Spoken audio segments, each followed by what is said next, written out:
সকলোকে পুনৰ স্বাগতম জনাইছোঁ আমাৰ এডুকেশ্যনেল ইউটিউব চেনেল বিদ্যালয় অসমলৈ। আজি আমি এইখন ভিডিঅ'ত আলোচনা কৰিম আৰু কিছুমান গুৰুত্বপূৰ্ণ প্ৰিপজিশ্যনৰ বিষয়ে। ইতিমধ্যে আমি মষ্ট ইম্পৰ্টেণ্ট প্ৰিপজিশ্যনৰ পাৰ্ট 1 আৰু পাৰ্ট 2 ভিডিঅ' আপলোড কৰিছোঁ। যদি কোনোবাই চোৱা নাই তেনেহ'লে চেনেলটো ভিজিট কৰি চাব পাৰে। যিকে নহওক, আৰম্ভ কৰিলোঁ আজিৰ এই মষ্ট ইম্পৰ্টেণ্ট প্ৰিপজিশ্যন পাৰ্টৰ পাৰ্ট 3 ভিডিঅ'। ঠিক আছে, য'ত আমি আৰু কিছুমান গুৰুত্বপূৰ্ণ প্ৰিপজিশ্যন, কনফিউজিং কিছুমান প্ৰিপজিশ্যন আমি ইয়াত আলোচনা কৰিবলৈ যত্ন কৰিম। গতিকে সকলোৱে ভিডিঅ'টো প্ৰথমৰ পৰা শেষলৈ চাবলৈ যত্ন কৰিবা। যিকে নহওক, আমি প্ৰথমটো লৈছোঁ, প্ৰথমটো প্ৰশ্ন প্ৰিপজিশ্যনৰ। ঠিক আছে, এ এণ্ড বি একেই, মানে একে শব্দৰ লগত জড়িত প্ৰিপজিশ্যন, কিন্তু ভিন ভিন পৰিস্থিতি সাপেক্ষে ভিন্ন প্ৰিপজিশ্যন কেনেকৈ ব্যৱহাৰ হয় সেইখিনি আমি আলোচনা কৰিম। ঠিক আছে, আজিৰ ভিডিঅ'টোত মোটামুটি 5টামান প্ৰশ্ন আছে, এইখিনি আমি আলোচনা কৰিম। 5টামান মানে মুঠতে 10টা চেণ্টেন্স আছে। ঠিক আছে, 10 চেণ্টেন্সেছ। যিকে নহওক, 1ৰ এত কি আছে? আই ডিফাৰ। কি আছে ইয়াত? আই ডিফাৰ ডেছ হিম অন দিছ পইণ্ট। ঠিক আছে, ডিফাৰ মানে পাৰ্থক্য, ডিফাৰেঞ্চ মানে পাৰ্থক্য। ডিফাৰ মানে পাৰ্থক্য দেখুওৱা, ভাৰ্ব। ডিফাৰ হৈছে ভাৰ্ব, ডিফাৰেঞ্চ হৈছে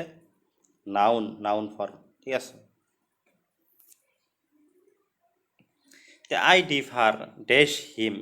কাৰোবাৰ লগত মতভেদ থাকিলে, কোনো ব্যক্তিৰ লগত বা কাৰোবাৰ লগত মতভেদ থাকিলে তেনেহ'লে আমি ডিফাৰৰ লগত উইথ প্ৰিপজিশ্যন ব্যৱহাৰ কৰিম। গতিকে ইয়াত কি হ'ব? আই ডিফাৰ উইথ হিম। ঠিক আছে, মই তেওঁৰ সৈতে মতভেদ কৰোঁ বা পাৰ্থক্য দেখুৱাওঁ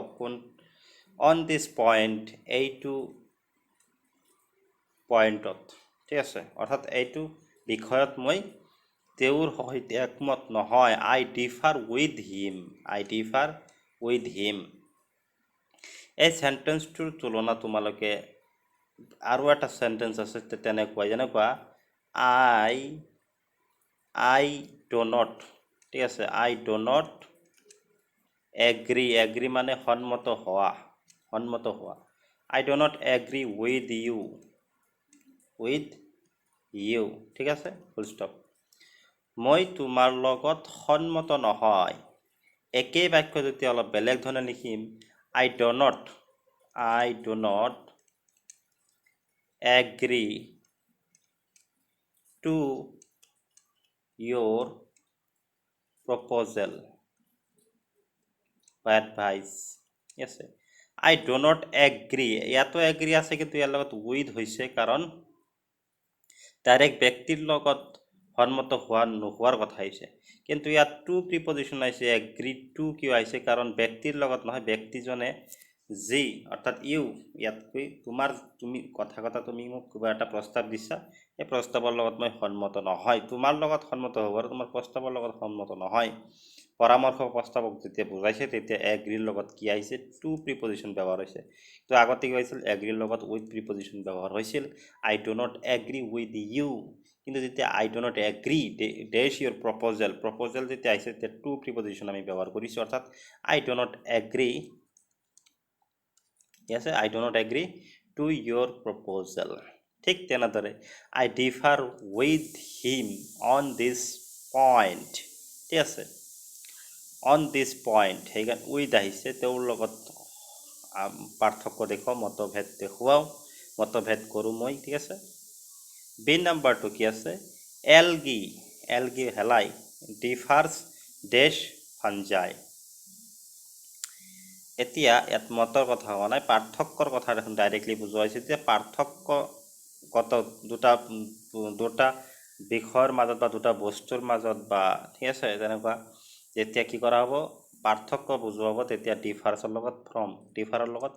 ফ্ৰম আহি যাব, ফ্ৰম প্ৰিপজিশ্যন ব্যৱহাৰ হ'ব। গতিকে বি নাম্বাৰটোত কি হ'ব? এলগি ডিফাৰ্ছ ফ্ৰম ফাঞ্জাই, অৰ্থাৎ হেলায়ে ভেঁকুৰৰ পৰা পাৰ্থক্য দেখুৱায়, অৰ্থাৎ হেলা আৰু ভেঁকুৰৰ মাজত পাৰ্থক্য আছে। ঠিক আছে, ইনডাইৰেক্টলি ইয়াৰ অৰ্থটো এনেকুৱা। ঠিক আছে, গতিকে এলগি ডিফাৰ্ছ উইথ নহ'ব, ইয়াত ফ্ৰম আহিব। কোনো এটা বস্তুৰ পৰা অন্য এটা বস্তু যেতিয়া পাৰ্থক্য হোৱা বুজাব বা পাৰ্থক্য দেখুওৱা বুজাব, তেতিয়া আমি ডিফাৰৰ লগত ফ্ৰম ব্যৱহাৰ কৰিম। ঠিক আছে, বা আৰু যেতিয়া আমি কাৰো লগত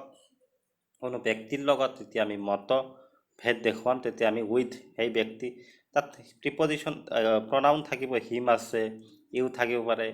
বা ৰাম থাকিব পাৰে বেলেগ থাকিব পাৰে আই ডিফাৰ উইথ ৰাম এনেকুৱা থাকিব পাৰে বেলেগ থাকিব পাৰে ঠিক আছে তেনেক্ষেত্ৰত আমি ডিভাৰ লগত উইথ প্ৰিপজিশ্যন ব্যৱহাৰ কৰোঁ আৰু যেতিয়া ডাইৰেক্ট দুটা বস্তুৰ মাজত তুলনা বা পাৰ্থক্য দেখুওৱা হয় তেতিয়াহ'লে ফ্ৰম তেনেহ'লে ফ্ৰম ব্যৱহাৰ কৰোঁ যেনে এইটোত কি আছে এলগি ডিফাৰ্ছ ফ্ৰম ফাঞ্জাই হেলাই ভেঁকুৰৰ পৰা পৃথক ঠিক আছে পৃথক বা আমি ক'ব পাৰোঁ হেলায়ে ভেঁকুৰৰ পৰা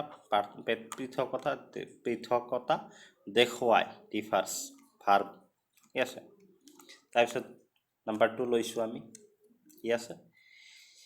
হি ইজ ডাল ডেছ হিয়াৰিং ডালে ইয়াত কি বুজাইছে কাণেৰে কম শুনা বুজাইছে তেনেক্ষেত্ৰত আমি ইয়াৰ লগত ডাল অফ ব্যৱহাৰ কৰিম হি ইজ ডাল অফ হিয়াৰিং ঠিক আছে he is dull of hearing তেওঁ কাণেৰে কম শুনে ঠিক আছে কিন্তু বি নম্বৰটো যেতিয়া আমি ল'ম কি আছে ইয়াত হি ইজ ডাল ডেছ ইংলিছ ইয়াত নিৰ্দিষ্ট বিষয়ত বা নিৰ্দিষ্ট কামত অপাৰগতা দেখুৱাইছে ডালনেছ দেখুৱাইছে তেনেক্ষেত্ৰত আমি এট প্ৰিপজিশ্যন ব্যৱহাৰ কৰিব লাগিব হি ইজ ডাল এট ইংলিছ ইয়াত কিন্তু অফ নহ'ব হি ইজ ডাল অফ ইংলিছ নহ'ব ঠিক আছে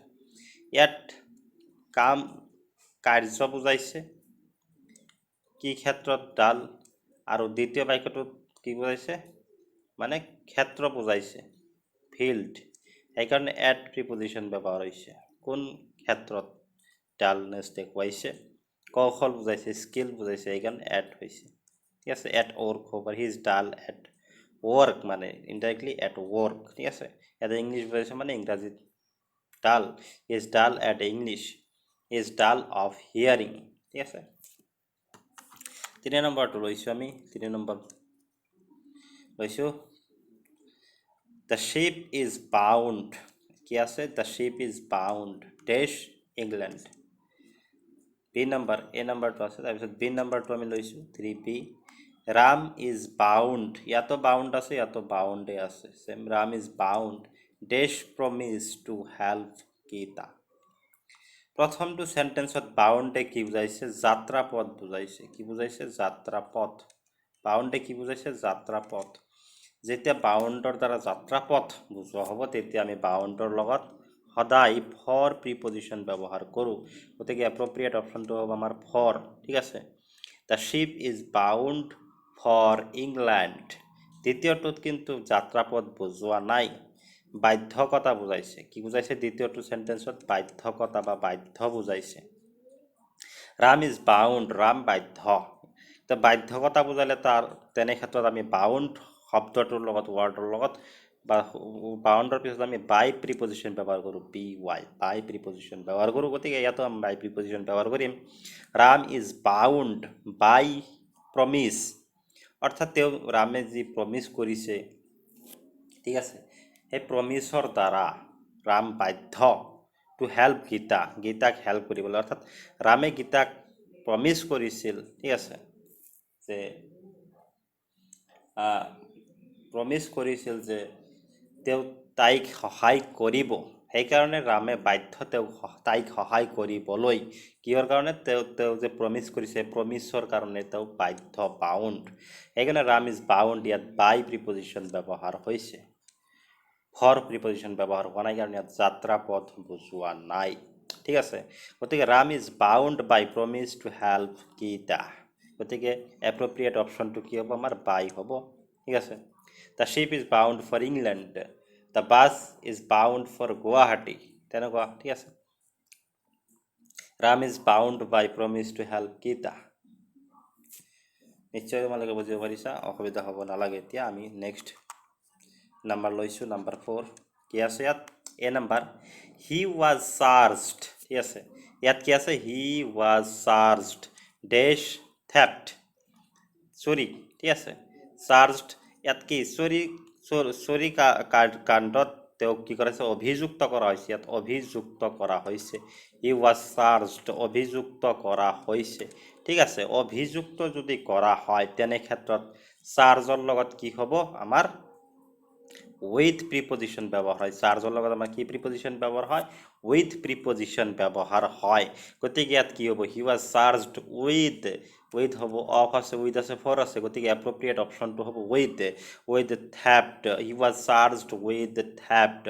তেওঁক চুৰিৰ বাবে কি কৰা হৈছিল অভিযুক্ত চুৰি কাণ্ডৰ বাবে অভিযুক্ত কৰা হৈছিল ঠিক আছে বি নাম্বাৰ যদি আমি কুৱেশ্যন লওঁ তেনেহ'লে কি পাই আছোঁ হি took charge days the committee এই ক্ষেত্ৰত কমিটিখনৰ দায়িত্বভাৰ গ্ৰহণ কৰিছে দায়িত্বভাৰ গ্ৰহণ কৰা বুজালে ঠিক আছে ইয়াত টুক এই টেকৰ পাষ্ট ফৰ্ম টুক শব্দটোৰ পৰা আমি গম পাই আছোঁ চাৰ্জৰ লগত আমাৰ কি হ'ব অফ হ'ব of is the correct answer he took charge of the committee মানে সভাখনৰ দায়িত্বভাৰ তেওঁ গ্ৰহণ কৰিছিল ঠিক আছে হয়তো প্ৰেচিডেণ্টৰ দায়িত্ব লৈছে যিয়ে নহওক কিন্তু সভাখনৰ যে দায়িত্বভাৰ কোনো কমিটিৰ হওক বা কোনো ব্যক্তিৰ ক্ষেত্ৰতো হ'ব পাৰে ঠিক হি টুক চাৰ্জ অফ হিমো হ'ব পাৰে তেওঁৰ দায়িত্ব অফ দ্য বয় হ'ব পাৰে ল'ৰাজনৰ দায়িত্বভাৰ তেওঁ গ্ৰহণ কৰিছিল কোনো দায়িত্বভাৰ গ্ৰহণ কৰা বুজালে চাৰ্জৰ লগত কি হয় সদায় অফ প্ৰিপজিশন ব্যৱহাৰ কৰা হয় আৰু যে দায়িত্বভাৰ গ্ৰহণ কৰিছে তাৰ পৰা আমি এই টেক টুক পাষ্ট ফৰ্ম অফ টুক আছে ঠিক আছে টেকেন হ'ব পাৰে প্ৰেজেণ্ট পাৰফেক্টত থাকে এই টেকেনে থাকক টুক থাকক এই ভাৰ্বৰ পৰা আমি গম পাই আছোঁ ঠিক আছে ইয়াত চাৰ্জটো ডাইৰেক্ট চাৰ্জ হিচাপে ব্যৱহাৰ এজ এ নাউন ব্যৱহাৰ হৈছে ভাৰ্ব হিচাপে ব্যৱহাৰ হোৱা নাই ঠিক আছে কিন্তু ওপৰতো এজ এ ভাৰ্ব হিচাপে ব্যৱহাৰ হৈছে গতিকে চাৰ্জড উইথ ঠিক আছে ইয়াত নাউন হিচাপে ব্যৱহাৰ হৈছে অৰ্থাৎ দায়িত্বভাৰ গ্ৰহণ কৰিছে গতিকে টেক হৈছে মূল ভাৰ্ব হিচাপে ব্যৱহাৰ হৈছে ইয়াত যিটো ফৰ্মেটে নহওক সেইকাৰণে আমি গম পাই আছোঁ যে চাৰ্জৰ লগত অফ প্ৰিপজিশনহে ব্যৱহাৰ কৰিব লাগিব কিন্তু ইয়াত হি ৱাজ চাৰ্জড উইথ থেফট তো আৰু এটা চেণ্টেঞ্চ আমি লৈছোঁ হি ৱাজ ইয়াৰ লগতে তাৰমানে সম্পৰ্ক আছে সেইকাৰণে লৈছোঁ আমি double C he was accused of theft or of the theft he was accused of theft ইয়াতো কিন্তু অভিযুক্ত কৰাই বুজাইছে ইয়াতো একেই অৰ্থ বুজাইছে কোনো পাৰ্থক্যই নাই ওপৰৰ সেন্টেন্স আৰু তলৰ সেন্টেন্সৰ যিটো অৰ্থ অন্তৰ্নিহিত অৰ্থ একো পাৰ্থক্য নাই he was charged with theft he was accused of theft accused মানে অভিযুক্ত কৰা তেওঁক চুৰিকাণ্ডৰ বাবে অভিযুক্ত কৰা হৈছিল ওপৰতো একেই অৰ্থ বুজায় কিন্তু ইয়াত accused লগত উইথ নহয় কি হৈছে আমাৰ উইথ কিন্তু হোৱা নাই উইথ হৈছে নেকি উইথ হোৱা নাই accused লগত কি হৈছে আমাৰ অফহে হৈছে কিন্তু আমাৰ চাৰ্জৰ লগত কিন্তু উইথ হৈছিল ঠিক আছে গতিকে প্ৰিপজিশনটো এনেকুৱা শব্দ অনুযায়ী ব্যৱহাৰ হয় শব্দ অনুযায়ী পৰিস্থিতি একে হলেও কিন্তু শব্দ অনুযায়ী তাৰ ৰূপটো পৰিৱৰ্তন হৈ যায় অৰ্থাৎ এত চাৰ্জ অভিযুক্ত কৰা হৈছে কিন্তু ইয়াত চাৰ্জ শব্দটো ব্যৱহাৰ কৰিছে চাৰ্জ সেইকাৰণে চাৰ্জড পাষ্ট ফৰ্ম অফ চাৰ্জডৰ লগত উইথ প্ৰিপজিশন ব্যৱহাৰ হৈ অভিযুক্ত কৰা বুজাইছে কিন্তু একে অভিযুক্ত কৰা যেতিয়া বুজাইছে একিউজড শব্দটো একিউজৰ past form accused he was accused ইয়াত কিন্তু উইথ প্ৰিপজিশন ব্যৱহাৰ নহয় কি হৈছে অফ প্ৰিপজিশন ব্যৱহাৰ হৈছে হি ৱাজ একিউজড অফ থেফট সেইকাৰণে আমি শব্দবোৰ ভালদৰে লক্ষ্য ৰাখিব লাগিব লগতে পৰিস্থিতিও আমি লক্ষ্য ৰাখিব লাগিব প্ৰিপজিশনৰ ক্ষেত্ৰত সেইকাৰণে কেতিয়াবা কনফিউজিং হৈ যায় ঠিক আছে গতিকে এতিয়া আমি আজিৰ লাষ্ট প্ৰশ্নলৈ আহিছোঁ সোনকালে he is lost dash all sense of ডিচেন্সি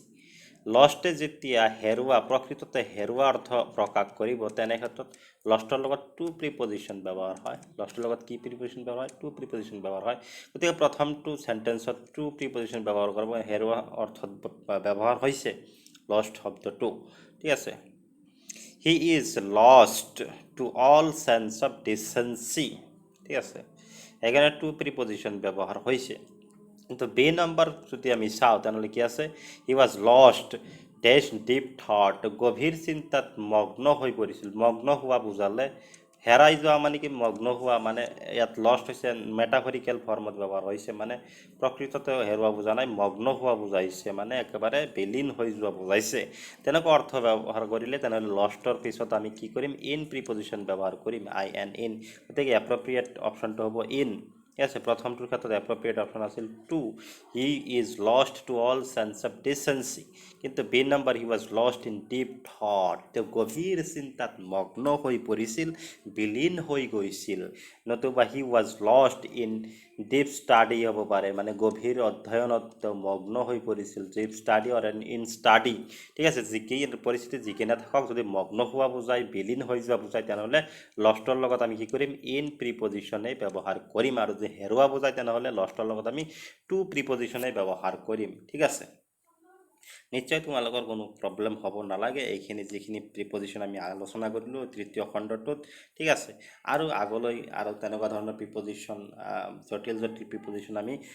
আলোচনা কৰিম আৰু সমাধান কৰিবলৈ যত্ন কৰিম এই পাৰ্টত তোমালোকে চেনেলটোৰ সৈতে জড়িত হৈ থাকিবা আৰু ভিডিঅ'বোৰ যিমানকেইটা ভিডিঅ' আছে আমাৰ চেনেলত তোমালোকে চাই থাকিবা লগতে বন্ধুসকলৰ লগত শ্বেয়াৰ কৰিবলৈ নাপাহৰিবা আজিৰ কাৰণে এইখিনি সকলোকে ভিডিঅ'টো শেষলৈ চোৱাৰ কাৰণে ধন্যবাদ জনাইছোঁ আৰু ইয়াতেই সামৰিছোঁ আমাৰ এই আজিৰ মষ্ট ইম্পৰ্টেণ্ট প্ৰিপজিশ্যন পাৰ্টৰ ভিডিঅ'টো জয় আই অসম